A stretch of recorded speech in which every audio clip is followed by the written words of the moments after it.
देखिए अब हम करने वाले इलस्ट्रेशन नंबर 9। तो आज का हमारा इलस्ट्रेशन है इलस्ट्रेशन नंबर 9 जो कि अकोमोडेशन ऑफ बिल से रिलेटेड है। मैं पढ़ना शुरू करता हूँ, आप ध्यान दीजिएगा। For the mutual accommodation of X and Y on 1st April 2016, X drew a 4 months bill on Y for 4,000। अभी क्या है यहाँ पर, ध्यान से हम देखें।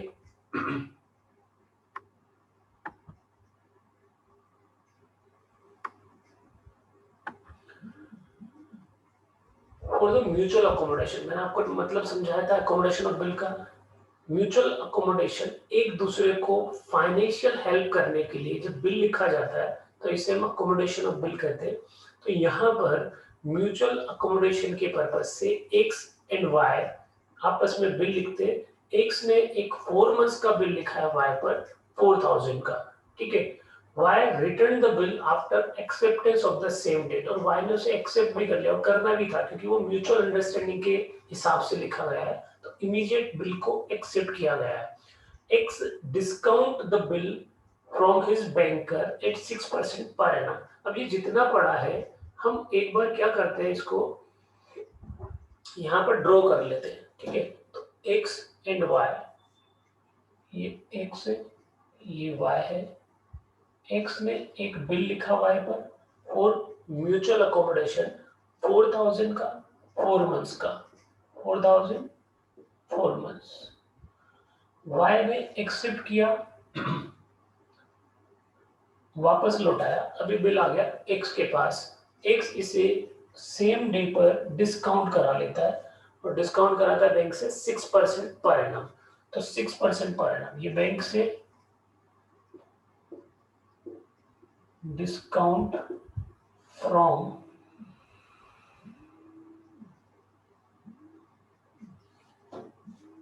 बैंक, डिस्काउंट फ्रॉम बैंक हो गया, ठीक है, 4,000 का। चलिए आपको क्या करना पड़ेगा, इसमें से लेस करना पड़ेगा 6%, क्योंकि 6% बैंक चार्जेस है, डिस्काउंटिंग चार्जेस है। तो 4,000 का 6% कर लेते हैं। 4,000 का 6% 240, 240 यहाँ पर डिस्काउंटिंग चार्जेस हो गया। इस 240 के बाद जो पैसा बचा हुआ है वो हाफ हाफ है ना। अच्छा 4 मंथ्स का रहेगा, एक बार आप उसको देखें। 6% फॉर 4 मंथ्स, तो 240 अगर 12 मंथ्स का है तो डिवाइड बाय 12 इंटू 4 करेंगे तो 80 यहाँ पर रहने वाला है। तो 4,000 माइनस 80, 4,000 माइनस 80 आप लिखेंगे 3920, 3920 इसमें आगे क्वेश्चन में लिखा है and remit 50% of the proceed to Y. अब इसका 50% अमाउंट उसने वाई को भेज दिया। अच्छा आप बता सकते हो इसने 50% ही क्यों भेजा?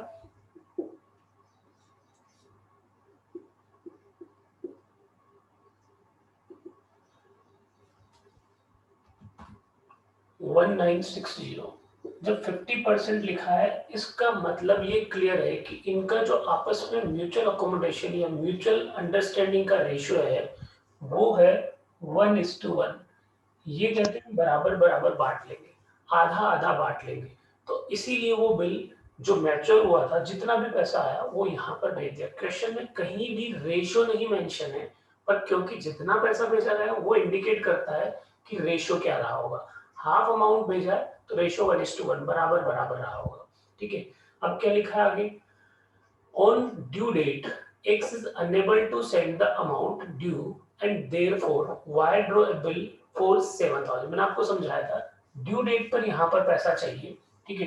तो ड्यू डेट पर देखिए ये 2,000 रुपीज एक्स के आने चाहिए और 2,000 रुपीज वाई के आने चाहिए। 4,000 क्या होते हैं वाई अपन, क्योंकि वाई ने एक्सेप्ट किया हुआ है तो वाई बैंक को पैसा दे देता है, ये वाला 4,000।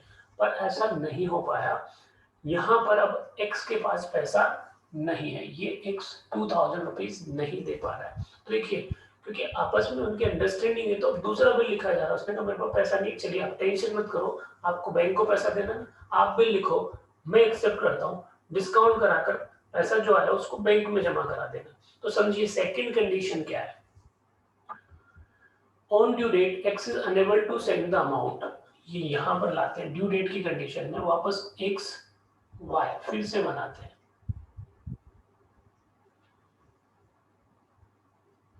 ये एक से ये वाई। अब सेकेंड कंडीशन, पहली कंडीशन में ये पेमेंट नहीं हो पाया, ये वाई अपना 2000 रुपीज जो है मिलाने को तैयार था, तो Y draw a bill for 7000। अब वाई ने ड्रॉ किया बिल 7000 रुपीज का, 7000 रुपीज का बिल ड्रॉ किया है, bill for 7000 which is duly accepted, और इसने इमीडिएट एक्सेप्ट करके इसे वापस लौटाया। वाई इसे बैंक ले जाता है, डिस्काउंट फ्रॉम बैंक, 7000 वाला बिल, यहाँ पर जो डिस्काउंट होता है आपको बताया हुआ है कि 6600 में डिस्काउंट हुआ, 6600, इसका मतलब डिस्काउंटिंग चार्जेस बैलेंसिंग फिगर निकल कर आया, बैलेंसिंग फिगर कितना आया 400। अब 6600 जब आ गया, ध्यान से देखेंगे 6600 जब आया तो इसमें से हाफ ऑफ रेशियो तो हाफ हाफ ही था, तो जाना कितना था पैसा, यहां से इसके पास अमाउंट जाना था, ये जो है इसको भेजता है यहां पर 3300। पर आप देखो क्वेश्चन में क्या लिखा हुआ है, एंड सेंड 1300 टू एक्स। आप बता सकते हो, थोड़ा सा समझ पा रहे हो कि 1300 ही क्यों भेजे, होना चाहिए था इसका 50% 1:1 रेशियो, तो जाना चाहिए था पूरा का पूरा 33 हाफ रेशियो, 6600 डिवाइड बाय 2, 3300 यहाँ ट्रांसफर होना चाहिए, पर केवल 1300 ही ट्रांसफर किया जा रहा है। इसका मतलब क्या निकलता है, क्वेश्चन ने नहीं बोला, आपको पूरी कैलकुलेशन यहाँ देखनी पड़ेगी। देखो पुराना बाकी चल रहा है, कितना 2000, इसी के चक्कर में बिल लिखा था, इसी वजह से बिल लिखा गया था कि अगर पैसा नहीं दे पा रहे हो तो बिल एक्सेप्ट करो। इसने कहा ठीक है, 7000 का बिल एक्सेप्ट किया, 6600 आया, इसमें से 2000 जो है इसने रिटेन कर लिया, जो उसका शेयर बनता था 3300, उसमें से 2000 रिटर्न किया, बचा हुआ 1300 क्या करा, यहाँ पर दे दिया।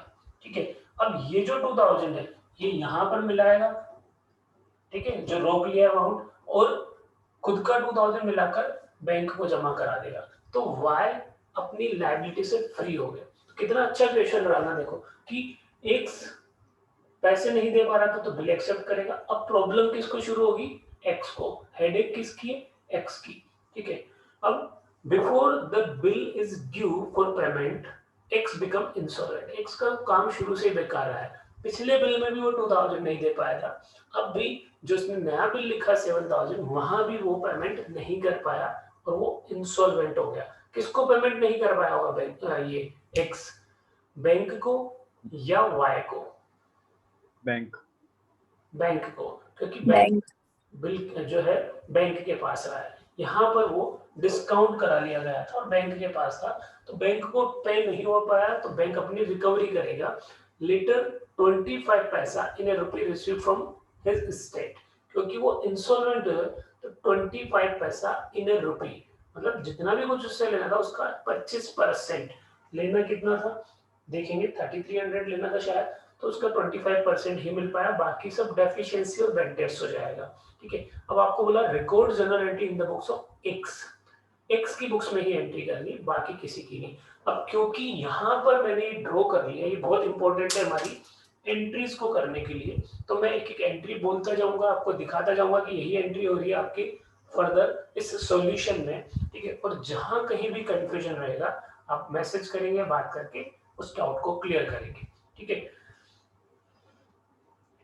चलिए तो स्टार्ट करते हैं। सबसे पहला पॉइंट यहाँ से, ये एक बिल है, ये दूसरा बिल है, एक्स ने वाई पर बिल लिखा, एक्सेप्ट करके यहाँ आया, first entry in the books of x क्या होनी चाहिए, बताइए क्या एंट्री पास करेंगे ऐसे केस में आप। बिल्कुल सही है, याशिका ने आंसर किया है सबसे पहले, बिल्स रिसीवेबल टू अनस ने भी आंसर कर दिया, देखिए सभी के आंसर सही है, बी आर या bills receivable account debit to Y, ये पहली एंट्री, और आपने आंसर किया, मैच करो, अगर करेक्ट है कोई डाउट नहीं है तो नेक्स्ट एंट्री पे पहुंचो, कोई डाउट है तो हम वो डिस्कस कर लेते हैं। तो अभी हमारी फर्स्ट एंट्री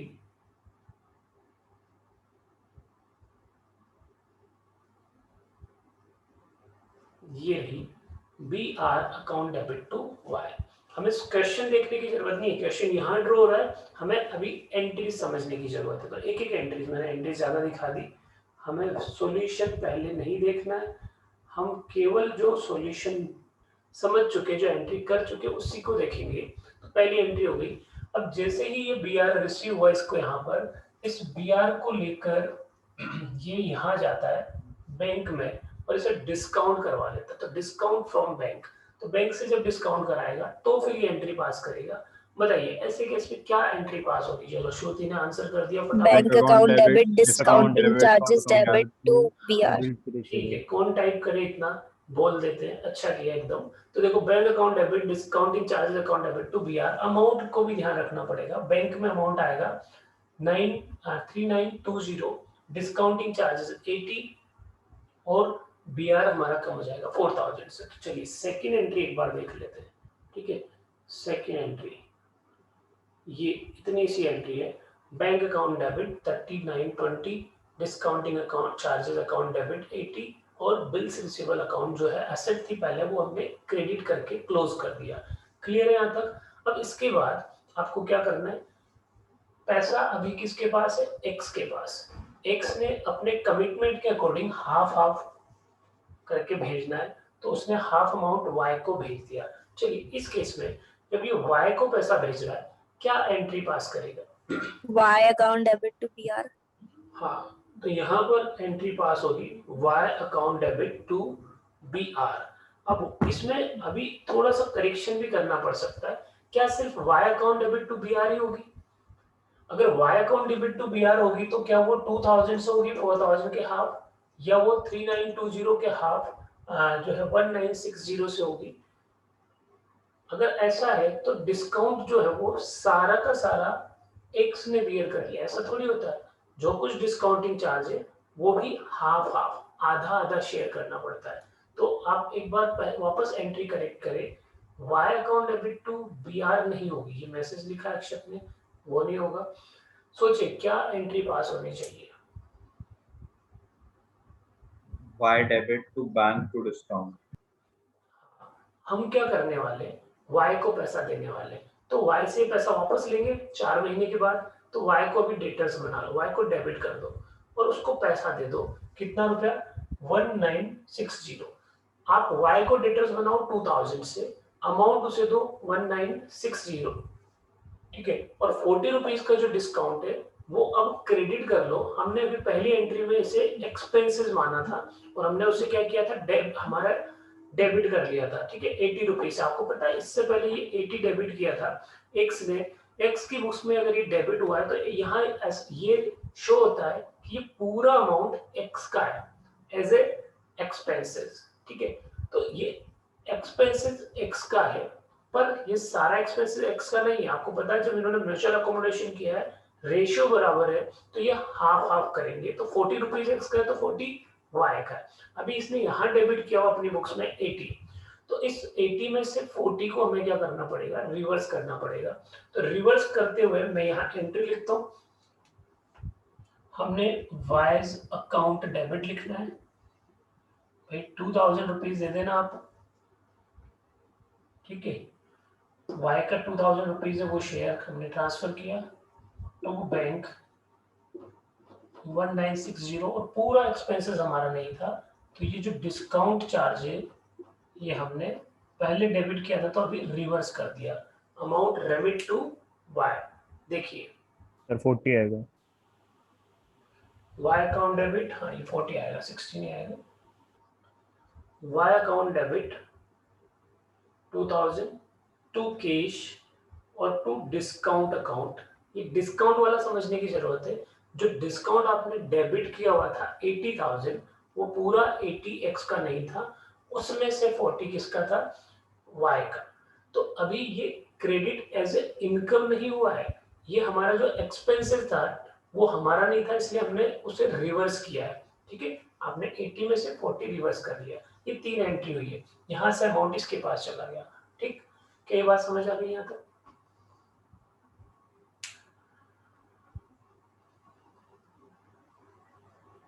चलिए यहाँ तक ये बात क्लियर है। अब इसके बाद क्या सिचुएशन होने वाली, 4 मंथ्स, तो ड्यू डेट निकालो 4 मंथ्स। यहाँ पर ड्यू डेट पर ये पैसा नहीं दे पाया, हमने बिल कब लिखा था, बिल लिखने की डेट देखिए 1 अप्रैल, ठीक है, तो बिल लिखा हुआ है यहाँ पर 1/4/2016 को, ये ड्यू होगा 4 मंथ्स के बाद, तो 4 महीने काउंट करें तो अप्रैल से मई, मई से जून, जून से जुलाई, जुलाई से अगस्त, 3 दिन ग्रेस पीरियड, तो ये हो गया आपका 4 अगस्त। तो 4 अगस्त को ये बिल ड्यू होने वाला है, पर ये ड्यू नहीं हो, ये पे नहीं हो पाया, ठीक है, तो पे नहीं हो पाया तो क्या होगा, पेमेंट नहीं हुआ तो बीआर कैंसिल नहीं होगा, नया बिल लिखेगा, उसमें से पैसा रिटेन करेगा और ये वाई पे कर देगा। तो पेमेंट तो वाई को करना है ना, एक्स को तो करना नहीं है। तो एक्स को क्या हुआ यहाँ पर, उस दिन 4 अगस्त को एक नया बिल आया इसके पास जो एक्सेप्ट करना पड़ा। तो बताइए एक्स जब बी आर या बी पी एक्सेप्ट करेगा तो क्या एंट्री पास करेगा,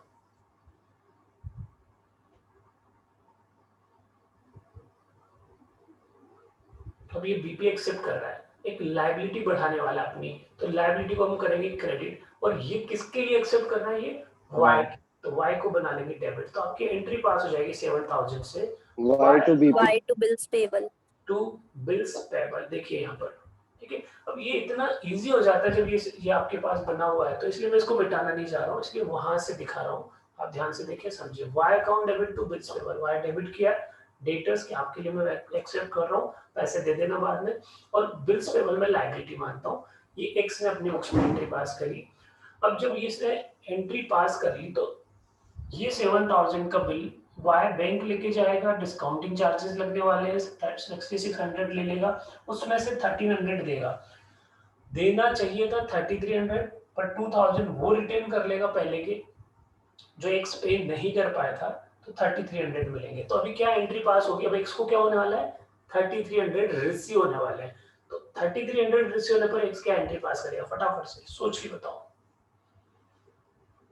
पैसे मिलेंगे, है ना, 1300 माइनस 2000, 1300, ठीक है, तो 1300 मिले बैंक अकाउंट डेबिट, क्लियर, पैसा आ गया बैंक अकाउंट डेबिट, एक्स ने ये एंट्री पास करी। क्या bank account debit to Y लिख ले, काम चलेगा हमारा इससे,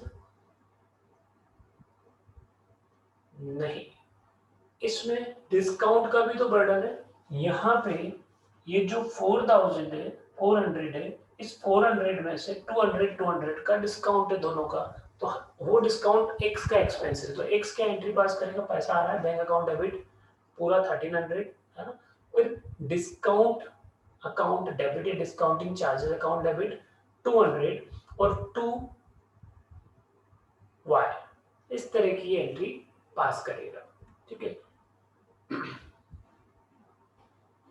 ये देखिए bank account debit, discount account debit to Y, 1500 से मिला, उसमें 1300 हमें, 200 का हमारा क्या है, डिस्काउंट का एक्सपेंसेस बुक करना है, वो हम कर चुके, और 1500 को जो वाई हमने यहाँ पे 7000 से डेबिट किया था वो हमने क्रेडिट कर दिया वाई, ठीक है, इस तरह से ये एंट्री पास करनी है। अब क्या होने वाला है, पैसे आ गए, पैसे आने के बाद जो इसकी मैच्योरिटी डेट थी, वो डेट क्वेश्चन में एक बार चेक कर लो, दी हुई है क्या, मेरे हिसाब से शायद नहीं दी हुई है ना, ये यहाँ पर लिखा हुआ है X draw a bill 7000 which is duly accepted by Y draw a bill 4 rupees 7000 which is duly accepted by X, Y discounted the bill 46600 and sent 1300, इसमें डेट नहीं है यहाँ पर, before the bill is due for payment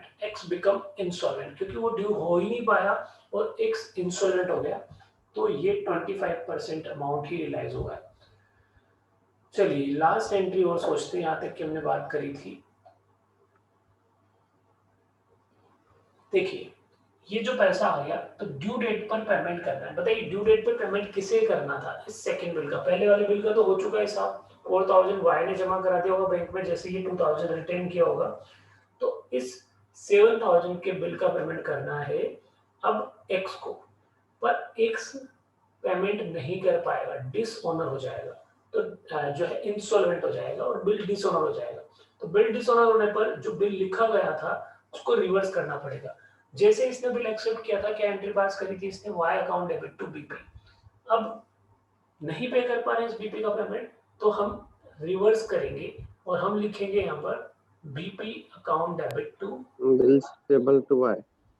BP account debit to Y, 7,000 से वो amount cancel करेंगे। ठीक है, वाई से हम पैसा लेंगे नहीं, हम उसके बीपी का पेमेंट कर पा रहे हैं, तो इस तरह से ये BP account debit to Y dishonour की एंट्री हो जाएगी, क्योंकि अभी यहाँ पर एक्स इंसॉल्वेंट हो गया, एक्स इस बिल्स पेबल का पेमेंट नहीं कर पा रहा है, तो वाई से पैसा ले भी नहीं पाएगा। ठीक है, चलिए ये यहाँ तक की बात हो गई। इससे पहले एक मैसेज है उसको मैं पूरा कर देता हूँ। सर डिस्काउंट की एंट्री समझ नहीं आई, किसी डिस्काउंट की एंट्री समझे ध्यान से कि 200 रुपीज है ना, ये 400 में से, क्योंकि दोनों का 1:1 रेशियो है, तो 200 एक्स और वाई का डिस्काउंट है। आप किसकी बुक्स में एंट्री कर रहे हो, आप एंट्री कर रहे हो एक्स की बुक्स में। अगर मैं आपको बोलूं कि आप एक्स है और आपका डिस्काउंट एक्सपेंसेस है, क्योंकि बैंक से आप डिस्काउंट कराओगे तो खर्च होगा, तो आप मैसेज करके बताना कि अगर आपका डिस्काउंट आप बुक करना चाहते हो तो क्या करोगे, डेबिट करोगे या क्रेडिट करोगे। डेबिट करोगे, इतनी सी तो बात है। तो देखो बैंक अकाउंट डेबिट पैसा आया 1300, डिस्काउंट अकाउंट डेबिट 200 आधा आपका है, और वाई 1500 वाई ने पैसे दे दिए मैं। तो बताओ इसमें क्या समझ नहीं आया।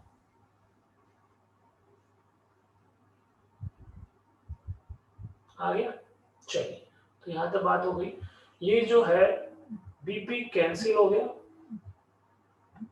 1 मिनट होल्ड करना, 1 मिनट, आप बाकी एंट्री समझो। हेलो हेलो, हाँ भेज रहे हो क्या,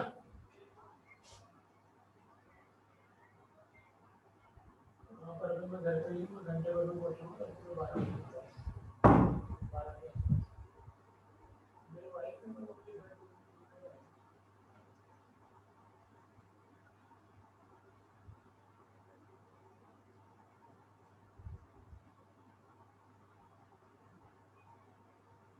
मैं 12 बजे पहुँच जाऊंगा, क्लास खत्म होने के बाद।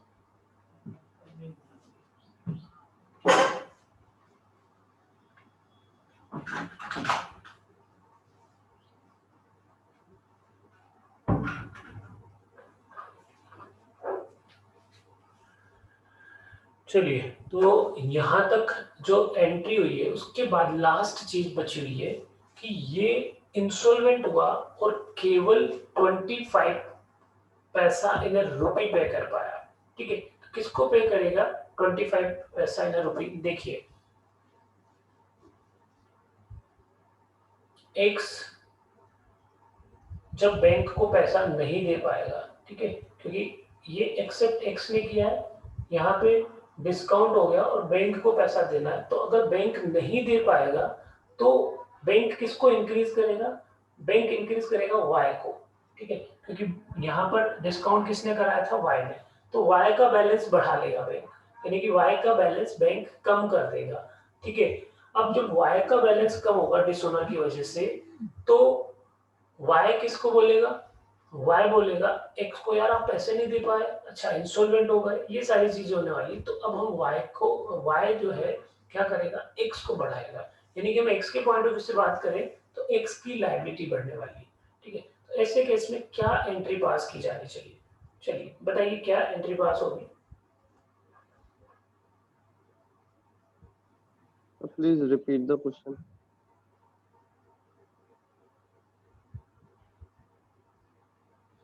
यशिका ने लिखा Y account debit to bank, Y account debit to bank, Y को हम बढ़ा रहे हैं कि वाई से पैसा लेना है, और टू बैंक, बैंक बैलेंस हमारा कम थोड़ी होगा, Y to bank to deficiency. चलिए एक बार वापस रिपीट करता हूं, सुनना ध्यान से।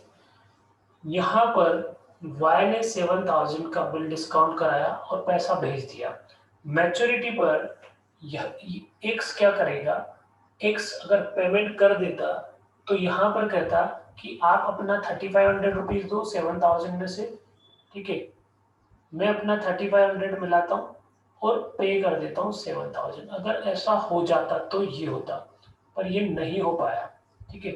तो जब बिल डिसऑनर हो गया, यानी कि वाई ने जो डिस्काउंट कराया हुआ बिल था वो बैंक को पैसा नहीं दे पाया एक्स, तो वाई की बुक्स में बैंक क्या करेगा,